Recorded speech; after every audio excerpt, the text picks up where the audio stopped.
જાહેર પરિવહન દ્વારા 100% ઇલેક્ટ્રિક કરવાનું એએમસીનું આયોજન નહેરુનગરથી શિવરંજનીથી રામદેવનગર થઈ ઇસ્કોન બ્રિજ સુધી એલિવેટેડ કોરિડોર માટે ₹1000 કરોડની જોગવાઈ. બોપલ એસપી રિંગ રોડ પરથી ઘુમા સુધી પણ બનશે એલિવેટેડ કોરિડોર. શહેરને ફાટક મુક્ત કરવા 775 કરોડની જોગવાઈ.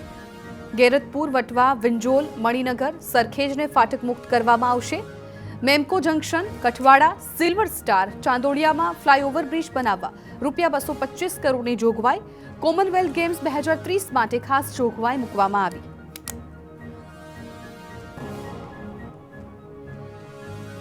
રાજકોટમાં વર્ષ 2026-27નું કુલ 3595.70 કરોડનું ડ્રાફ્ટ બજેટ રજૂ. મ્યુનિસિપલ કમિશનરે બજેટ સ્ટેન્ડિંગ કમિટીને સોંપ્યું. બજેટમાં 95 કરોડનો કરબો ઝીકવામાં આવ્યો. પાણી વેરો અને ગાર્બેજ ચાર્જમાં બમણો વધારો સૂચવવામાં આવ્યો. ઘર દીઠ પાણી વેરો 1500 થી વધારી ₹2400 કરવામાં આવ્યો. કોમર્શિયલ એકમનો પાણી વેરો 3000 ને બદલે ₹4800 સૂચવવામાં આવ્યો. ગાર્બેજ કલેક્શન ચાર્જ ₹365 થી વધારીને ₹800 કરવાની દરખાસ્ત કરાઈ.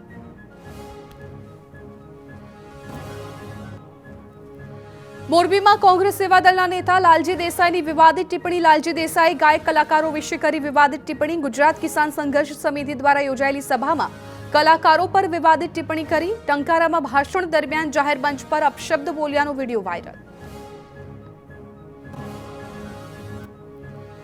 કોરિયા એરફોર્સના વિમાનોનું જામનગરમાં લેન્ડિંગ થયું. જામનગર એરફોર્સ રનવે પર ઉતર્યા કોરિયા એરફોર્સના વિમાન.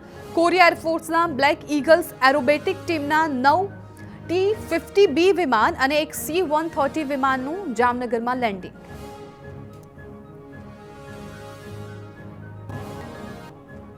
બનાસકાંઠાના જાબડિયા ખાતે ઠાકોર સમાજની મોટી બેઠકમાં એમએલએ અલ્પેશ ઠાકોર અને લવિંગજી ઠાકોર રહેશે હાજર.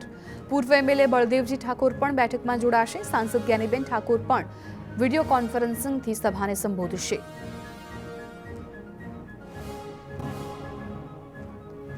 ઠાકોર સમાજના બંધારણના વિવાદનો મામલો. બેઠક પૂર્વે સમાજના બંધારણના ઉલ્લંઘનમાં ફસાયા સિંગર ગબ્બર ઠાકોર. ગાયક ગબ્બર ઠાકોર અને અર્જુન ઠાકોરે બેઠક પહેલા પ્રતિક્રિયા આપી. કલાકારોએ કહ્યું, અમે બંધારણના કોઈ નિયમો તોડ્યા નથી, અમે ગામમાં ડીજે લાવ્યા નથી, સામે પક્ષે ડીજેનું આયોજન હતું. ગીર સોમનાથમાં મહાશિવરાત્રીના પર્વ પર મહાદેવના શરણે ભક્તોનું ઘોડાપુર. વિશેષ પૂજા માટે ટ્રસ્ટની વેબસાઇટ પર ભક્તોનો રેકોર્ડ બ્રેક ધસારો. ₹25ની વિશેષ બિલ પૂજાને દેશ વિદેશથી અદભુત પ્રતિસાદ. 13 લાખથી વધુ ભક્તોએ ઓનલાઈન પૂજા કરી ધન્યતા અનુભવી.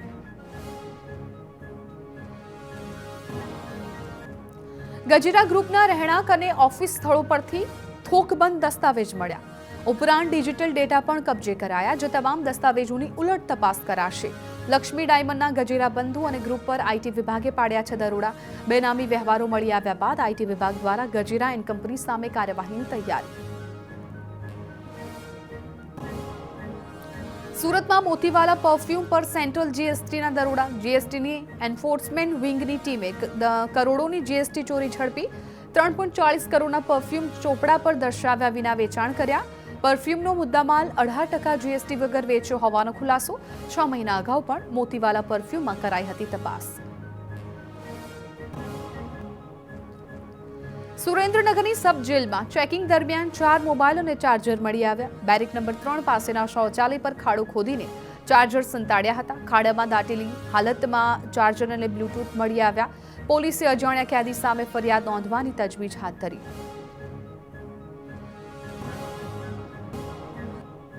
સુરતમાં નિવૃત્ત સરકારી કર્મચારી સામે ઠગાઈનો મામલો. બેંક ખાતામાંથી ₹6 લાખ ઉપાડી જવા મામલે ઘટસ્ફોટ. સાયબર ક્રાઇમ સેલમાં ફરિયાદ બાદ ચોંકાવનારો ખુલાસો. શંકાસ્પદ લિંક મોકલી આખો ફોન હેકરોએ હેક કર્યો હતો. સાયબર ક્રાઇમની ટીમે યુવકને ઝડપી પાડ્યો. તપાસનો ધમધમાટ મધ્યપ્રદેશના ગ્વાલિયર સુધી પહોંચ્યો હતો. આરોપીએ ફરિયાદીના ઈ કોમર્સ સાઇટનો ઉપયોગ કરીને ઠગાઈ આચરી. આરોપીએ વધુ પૈસા કમાવવાની લાલચે ઠગાઈ આચરી હતી. જો કે આ ઠગાઈમાં આખી એક ટોળકી સામેલ હોવાનો ખુલાસો થયો. સુરતમાં સુરતમાં સિનિયર સિટીઝન સાથે છેતરપિંડીનો મામલો 42 લાખની છેતરપિંડી મામલે આંતરરાજ્ય ગેંગનો એક આરોપી ઝડપાયો। સાયબર સેલ દ્વારા આરોપીની ધરપકડ કરવામાં આવી। છેતરપિંડીના નાણાં છુપાવવા 7 જેટલા મ્યુલ બેંક ખાતાઓ ખોલાવ્યા હતા। પોલીસે અગાઉ બેંક મેનેજર સહિત 3 આરોપીઓની ધરપકડ કરી હતી। પોલીસે મ્યુલ બેંક ખાતાઓની તપાસ શરૂ કરી। ભાવનગરના ઘોઘા પોલીસના હેડ કોન્સ્ટેબલના આપઘાતનો કેસ, ધરપકડથી બચવા ઘોઘાના પીએસઆઈ બીકે ગૌસ્વામીએ કોર્ટમાં આગોતરા જામીન અરજી કરી। ઘોઘાના પીએસઆઈ સામે મૃતકના પિતાએ નોંધાવી હતી ફરિયાદ નોંધાયા બાદ ઘોઘાના પીએસઆઈ રજા ઉપર ઉતરી ગયા છે। ભાવનગર કોર્ટ દ્વારા બંને પક્ષની દલીલો સાંભળી આગોતરા જામીન અરજીની તાલીમ લંબાવવામાં આવી। સુરતના હજીરામાં ટેન્કરમાંથી કેમિકલ ચોરીના કૌભાંડનો પર્દાફાશ। અદાણી પોર્ટથી દહેજ જતા ટેન્કરને પોલીસે પકડી પાડ્યું। ચોરીનું કેમિકલ મુંબઈના ભિવંડીમાં વેચતા હતા આરોપીઓ।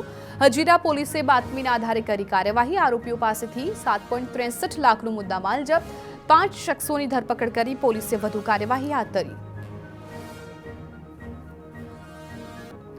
રાજકોટ શહેરમાં ડામરના રોડના કામમાં ગેરરીતિનો પર્દાફાશ। મ્યુનિસિપલ કમિશનરે સરપ્રાઇઝ ચેકિંગ કરતા ડામરના રોડના કામમાં ગેરરીતિનો ભાંડો ફૂટ્યો। વોર્ડ નંબર 11માં આવેલા ભીમનગરમાં ડામરના કામમાં ચાલી રહી હતી લોલમ લોડ।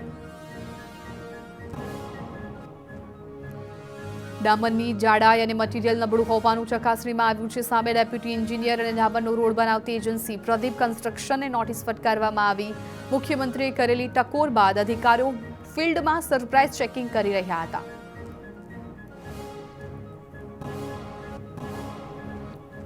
રાજ્યમાં આગામી 7 દિવસ તાપમાન યથાવત રહેશે। હવામાનમાં નહીં જોવા મળે કોઈ મોટો બદલાવ। રાજ્યના કેટલાક ભાગોમાં આગામી 24 કલાક વાદળછાયું વાતાવરણ રહેવાની સંભાવના।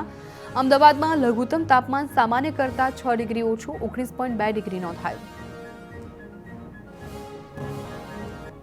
અમદાવાદમાં ધુમ્મસને કારણે હવાઈ સેવા પર પડી અસર। અમદાવાદ એરપોર્ટ પર ફ્લાઇટ શેડ્યુલ ખોરવાયું।